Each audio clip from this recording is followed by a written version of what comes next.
Hi, this is Siofra's Magic Alcove, and I'm Siofra Bradigan. So, today I wanted to talk about what I mean when I say the term natural authority. Um, the way we use language can vary from culture to culture and from person to person, even in the same culture, as far as that goes. So, trying to be a little bit more specific about my definition of the term seems like it would be a good idea, since I tend to use this term quite a bit when I'm talking about interacting with spirits and all of the stuff that we tend to work with.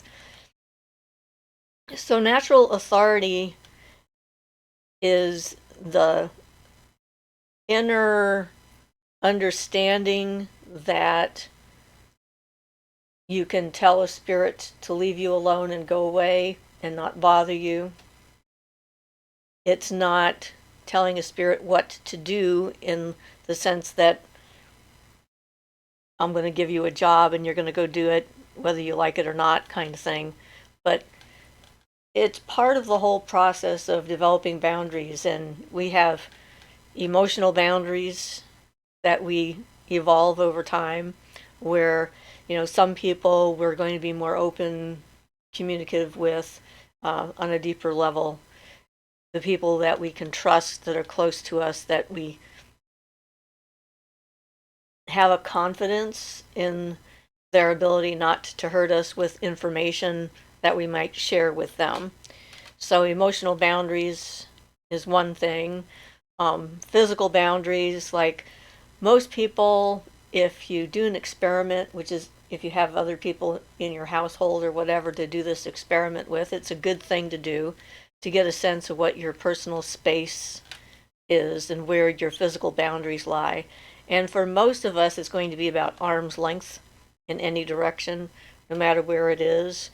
And you can actually determine how sensitive you are to people's energy by having your eyes closed and then sensing when someone feels like they're too close. That would be one way of doing it. And the other is like, having someone walking up to you and then notice the transition from when, okay, they feel fine there, and then they take another step, and now I'm much more aware of them. And they're sort of in my space, not just in my vicinity. So, experimenting with and understanding those things are good. A lot of us who have had traumatic events happen, especially in our childhood, have had to learn how to develop emotional and physical boundaries. It's sort of not a given, because that's one of the things that being in an abusive home environment does. It destroys your potential for developing healthy boundaries. And of course, certainly I didn't have healthy boundaries for a long time. And it's a constant awareness that I maintain to know that I have them where they are and when someone has crossed them. Now, there's a difference between what I mean by natural authority and then what some people mean by having dominion over spirits. It's there's a subtle difference between the terminology for me, which is why I wanted to clarify this. In a lot of Judeo-Christian Abrahamic religion context, there's, in the books that they read, having dominion over all things that are alive, the earth and everything that's in it and comprises it, is one of the terms that has been used now. And generally, when people say that, what they mean is what they say goes, they're in charge. And there's some of that in natural authority, but it's not to the same level or extent as that term implies. So, because I've developed boundaries, personal space, emotional boundaries, and spiritual boundaries, that means that I am in charge of my space. That's basically what this is about. Natural authority comes from that being in charge of your own space. So if something crosses my space or enters my space, then I have the choice at that point to either say, yes, you can come closer, or no, you've come too close, back off and leave me alone. And this is more what I'm talking about. And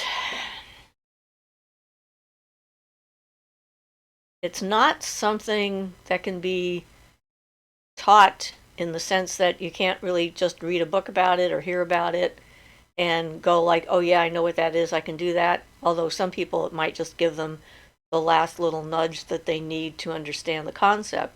But it's something that you actually have to practice and utilize.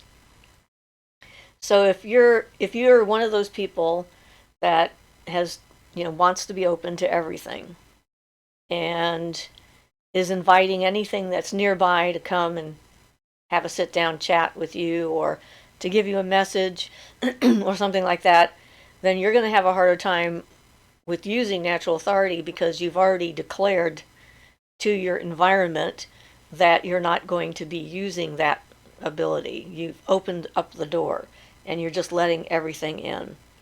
And it's a hazardous way of going about it. Some people can do it successfully because they don't realize that they're actually using it without knowing it, and they're only attracting the positive things that they need in their lives.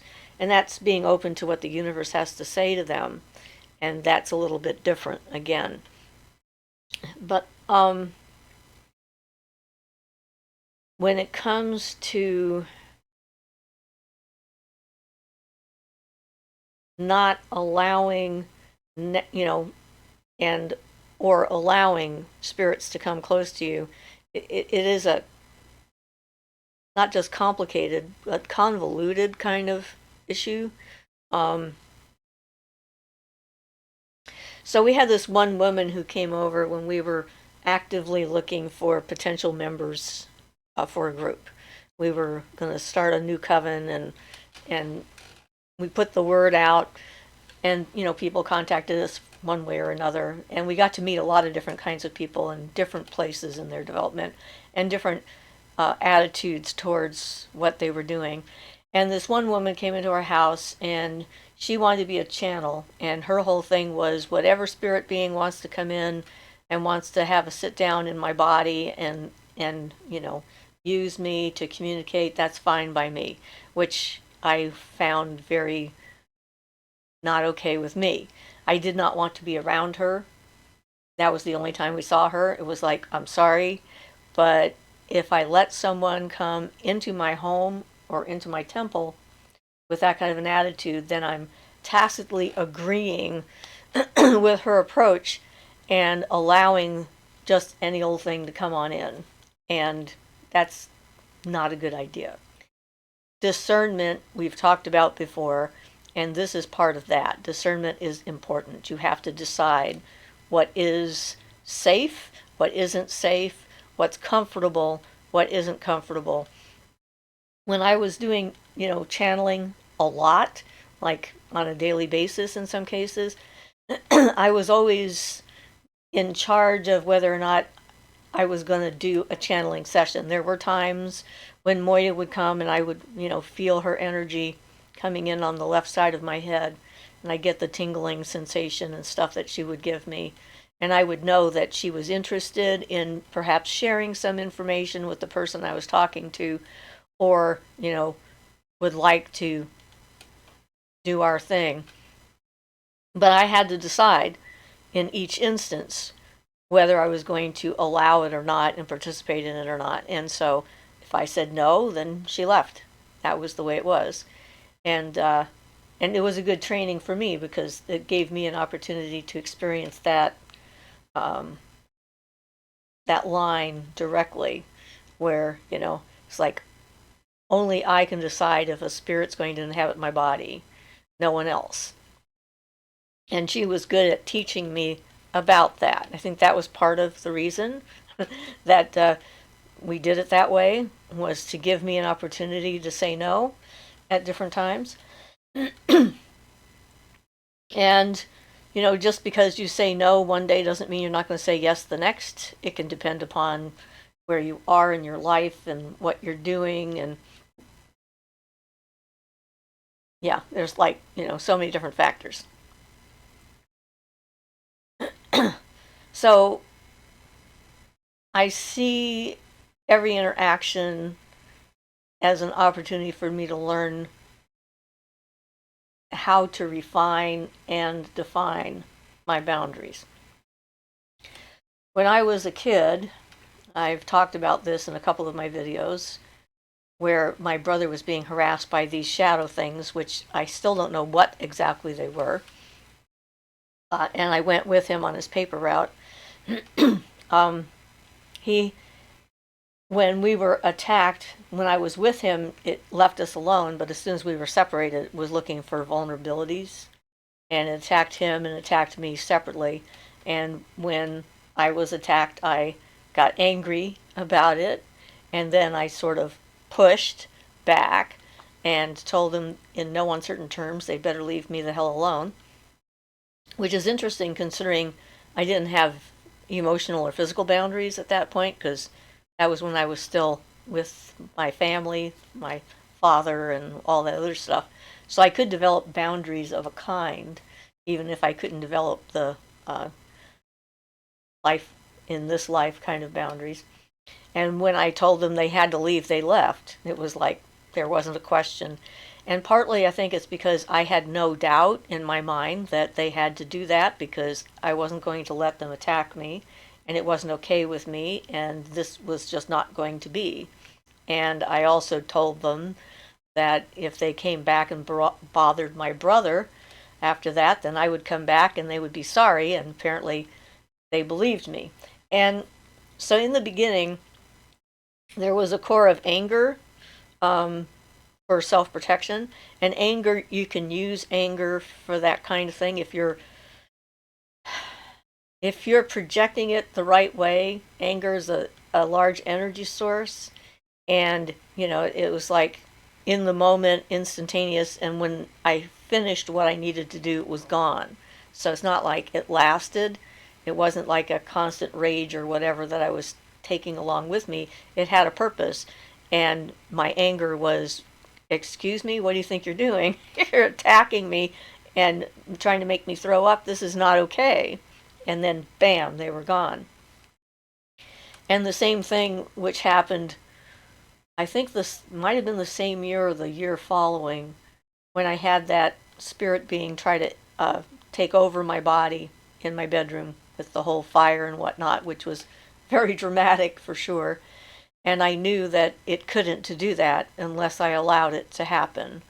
And those moments when they happened when I was younger, it's like when I'm in the middle of a crisis situation, knowledge that I've gained in other lifetimes just suddenly was there in my face. Like I just had the knowledge base that I needed and the information that was necessary, and knew what action I needed to take in order to protect myself. So self-defense is definitely one of the triggers for natural authority when it comes to spirit beings. And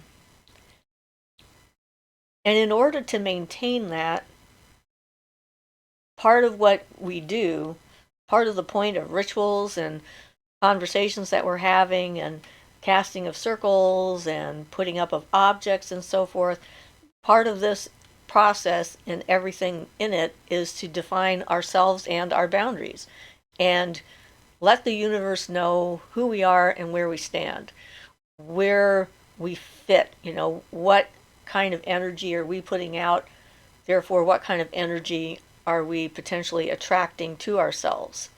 And we alone are in charge of that. No one can do it to us unless we let it happen, and that's the thing. I think that's one of the reasons why I am generally not affected by psychic attacks or what have you that have happened from time to time over the years, is because I have those boundaries set up, even though I didn't understand them for my life for a long time. I somehow did understand them for my psyche. It's a strange thing. Of course, having come back from that destructive trip that I was on that sort of completely took my entire ego structure down to nothing and having to rebuild it all definitely was a step along in that direction. That didn't happen until after the childhood stuff did. So it wasn't dependent on that. You know, the fact that I was able to do that probably had something to do with the fact that I had that natural ability to decide what kind of energy was permitted near me from the other planes.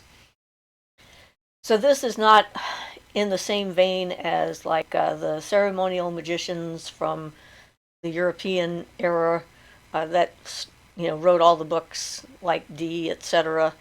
Along the line, their lines was on control and command. I'd say would be better words to describe than natural authority. It's like they would bind the spirit and then to control the spirit, and then they would command the spirit to do whatever it was that they wanted to. And that's more what I would call dominion, the idea that they felt they had the right to turn a spirit being into a slave and make it do whatever it wanted to, which is not the approach I'm taking at all. The natural authority has to do with my space, not with their ability or what they're going to do. It's about, my environment, which I have every right to decide what my environment's going to be like. Like if I'm allergic to strawberries, I ban strawberries from the house because it could send me into anaphylactic shock. That doesn't mean that strawberries are bad. It means that strawberries aren't good for me. It's like this is not something I can have in my environment. So try to, get that back to the basics of what works for you. And what works for you can change and evolve over time. My father was an alcoholic, so when I was going through some of my processing and so forth, at one stage in my healing, I couldn't have any alcohol around me at all or anyone around me who was drinking because I couldn't trust them. And I couldn't, I had to eliminate that from my environment, and it was very important to me to eliminate that from my environment while I was going through that phase. But I didn't stay in it. It didn't mean that that was the way it was for the rest of my life. When I first got together with Ian, uh, yeah, the first time he drank a beer, I was, very much on alert. Like, okay, is he going to turn into some weird person now and like become someone different? And he didn't. And okay, and so after, and then he wasn't like an alcoholic or drinking all the time. It was maybe a beer at a Mexican restaurant kind of thing. Nothing heavy duty, no buying of alcohol from the stores and filling my house with it and that kind of thing. So I came to accept that as part of my environment because I adapted and changed where I was. So, it wasn't like I had to. I mean, he would have never had a drop of alcohol anywhere in the house or anywhere else if it was really an issue for me because he cares about how I feel and my comfort level, not because he feels like I'm making him change his behavior. It's sort of one of those things that is hard to explain sometimes. The difference between the two things. On the surface, they can look the same, but at their core, in their heart, they're different. So when I go to like hauntings and and that kind of thing, the natural authority that I have assists me with different kinds of beings that might be there if I need to use it. And most of the time, it hasn't been necessary. I haven't needed to, be commanding and telling something to get out because generally speaking, what I do in those situations is try and figure out what's happening. Like, why is this spirit here? How did it get here? Why is it stuck here? What does it need? How can I facilitate it getting what it needs so that it can leave and not have to be here because I changed the environment that it's in, that it experiences as being part of its reality until it suddenly needs to be somewhere else or wants to be somewhere else. It's like when I first learned how to open up the portal between the worlds down in Texas, uh, almost everybody that came to that ritual I had met, except for this one young girl. Her mother or grandmother, excuse me, brought her to the ritual without asking, which was a little bit of a shock for me because it was like, okay, I mean, I have this big, huge thing I'm doing. I'm going to try and open up a portal between the worlds, and we're going to be, I've got like 13 people now, one of whom I've only just met. And when I had the conversation with the young woman, she was asking me what we were going to be doing, and I'm explaining to her that this isn't I'm going to command these spirits to leave. This is more of I'm going to open up a door to a place they want to be, a place they'd rather be. If they knew it was there, if they could see it, it would be automatically going over to the other side because what would be the point of staying because this is what they've been waiting for. And she was glad to hear that because she wasn't sure. I also told her that if anything did go wrong, I wasn't going to be able to pay attention to her and she was on her own. It was like, if she's having a hard time with this, I'm sorry, but this is it. You've chosen to come to this thing and I'm not going to be able to assist you in any possible repercussions of you being in this environment at all. You're on your own. So I was pretty clear at the time that, okay, guys, you're going to step in it, and if it's more than you can deal with, I'm sorry, but you're the one who stepped in it, so that's your consequences. And she decided that she was ready and she was fine. And afterwards, I didn't get any vibe from her that it had been a damaging experience for her. But, it's like, okay, I don't believe you just sort of showed up out of the blue and decided to go to this thing. But here you go. But that has always been my approach to dealing with spirits and energy. So if your home is feeling violated by things that go bump in the night, the first thing to do, of course, is to take charge of your home environment, to make it what you want. And no one can do that for you. You have to do that for yourself. So, if there's an icky smell, you put in a good smell. You fill it with music. You fill it with sounds that make you happy. You fill it with songs. You fill it with smells that you like, and create your environment. You take charge of your space, and by doing that, you're using natural authority because you are defining your energy to the rest of the universe so it knows who you are and where you're at. And if you're fearful all the time, you're going to attract some negative stuff to you. Fear is food for a lot of beings and spirits and things like that are of a less palpable, palatable kind of energy. They feed off of it. They can feed off anger if it's the wrong kind of anger. So, a lot of times when hauntings go wrong, that's what's taking place is the people are scared. They huddle together. They're afraid to go anywhere alone. They step around a corner and all of a sudden it's dark, and then their mind starts to tell them that there's things that are in the dark, and then they believe that things in the dark, and then they get more and more filled with anxiety, and then the thing in the dark gets stronger and bigger and more in their face until it starts moving objects, etc., etc. And at any point during this process, if they knew or understood that nothing could actually hurt them unless they let it, then they could have stopped the process and sort of starved the energy that was feeding this phenomenon.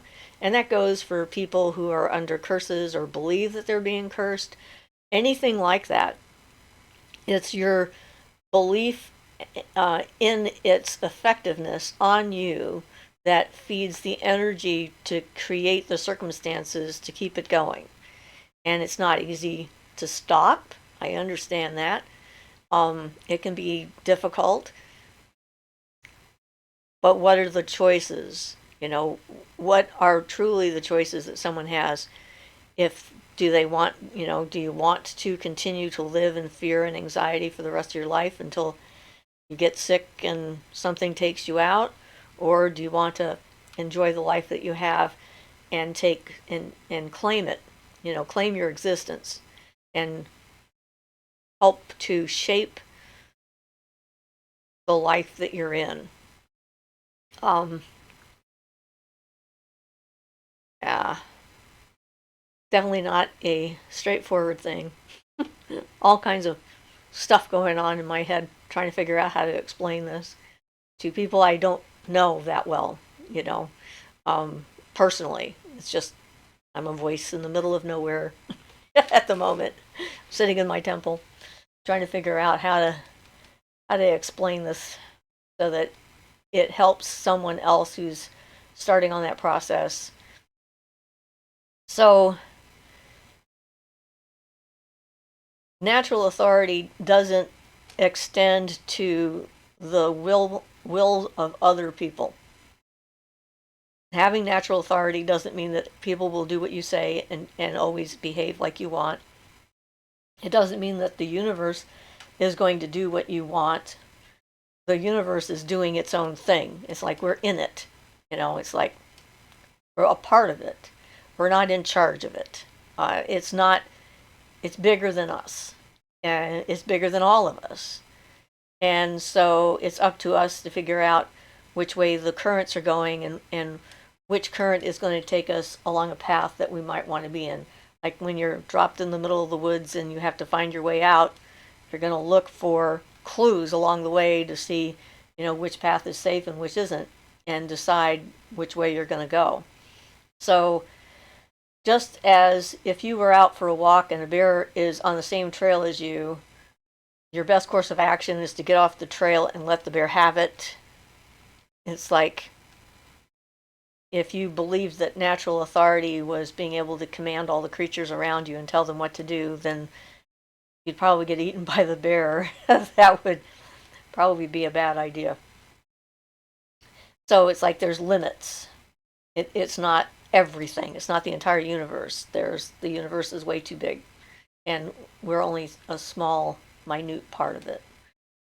But by expanding our concept of the universe, then we can expand our relationships with other things that are in it. And again, just like with people, having, boundaries, physical boundaries, emotional boundaries, there's the same thing with the universe. It's like you develop your natural boundaries with the energies that are around you, with the plants that exist nearby, with the fae if you encounter them, with nature spirits, with ghosts or whatever, and choosing what you're going to interact with and what you're going to leave alone will determine how your path evolves from there.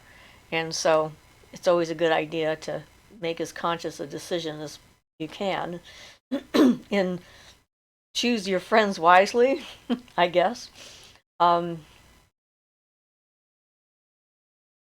Yeah, so hopefully this has given everybody just a little bit food for thought and an opportunity to ask questions as far as exactly what is it that we're doing here and how can we help each other and help ourselves and everything else. So if this generates any questions, feel free to send them in for sure.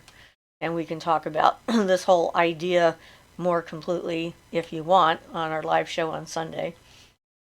And yep, it's a nice sunny day today, so we're going to go out and weed.